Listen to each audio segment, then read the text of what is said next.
శాస్త్రీయ నట శిక్షక, ప్రయోగాత్మక దర్శక, మీ 10వ ఏటనే పాఠశాలలో భక్త మహిమ అనే నాటిక ద్వారా రంగస్థల ప్రవేశం చేసి 4 దశాబ్దాలుగా పైగా నాటక రంగంలో అనుబంధాన్ని కొనసాగించారు. రాష్ట్ర స్థాయిలో శిక్షణ శిబిరాలను నిర్వహించి ఔత్సాహిక నటులకు శాస్త్రీయ పద్ధతిలో శిక్షణ ఇచ్చారు.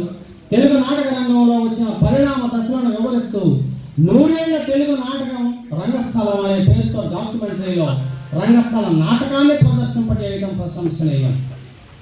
ఇంద్రసింహాసనం పేరుతో ప్రదర్శించిన ఒపేరాకు దర్శకత్వం వహించి విలక్షణ దర్శకుడిగా పేరు గడించారు. విదేశీ నాటక శైలులను తెలుగు నాటక రంగానికి పరిచయం చేసిన వారిలో ప్రథములు మీరే. అలెక్స్ హెలీ రాసిన రూట్స్ అనే అమెరికన్ నవలను నాటకీకరించి స్వీయ దర్శకత్వంలో ప్రదర్శించడం మీ ప్రత్యేకత. యజ్ఞం, చావు, బకాసుర, నాగమండలం, అగ్నివర్షం, మహానగరం వంటి నాటకాలకు దర్శకత్వం వహించి విలక్షణ దర్శకుడిగా ఖ్యాతి గడించారు.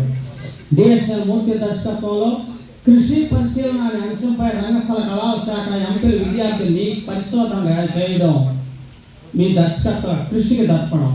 పర్చూరు రఘుబాబు స్మారక కళా పరిషత్, పల్లెకోన వంటి కళా పరిషత్తులకు గుణ నిర్ణేతగా వ్యవహరించారు. ప్రతిష్టాత్మక పురస్కారాల గ్రహీత, నాటకరంగ స్ఫూర్తి ప్రదాత. యువ కళావాహిని వారి జీవితకాల సాఫల్య దర్శక పురస్కారం, శ్రీకళానికేతన్ హైదరాబాద్ వారి life time achievement award, Rasaranjani వారి గరిమేడ రామ్మూర్తి స్మారక పురస్కారం, ఎఫ్డిసి వారి నంది పురస్కారం, కెనరా ఆర్ట్స్ థియేటర్స్ వారి విఘాత పురస్కారం మొదలగున్నవి ప్రతిష్టాత్మకంగా అందుకున్నారు. నాటక దర్పణం వ్యాస సంకలన రూపకర్త. దాదాపు 7 దశాబ్దాల పాటు నాటక రంగానికి నటుడిగా, దర్శకుడిగా, అభినయ అధ్యాపకుడిగా మీరు అందించిన ఎనలేని కృషికి గాను మీకు పద్మభూషణ ఏఆర్ కృష్ణ జాతీయ రంగస్థల పురస్కారం ప్రదానం చేయటం మాకెంతో ఆనందదాయకం.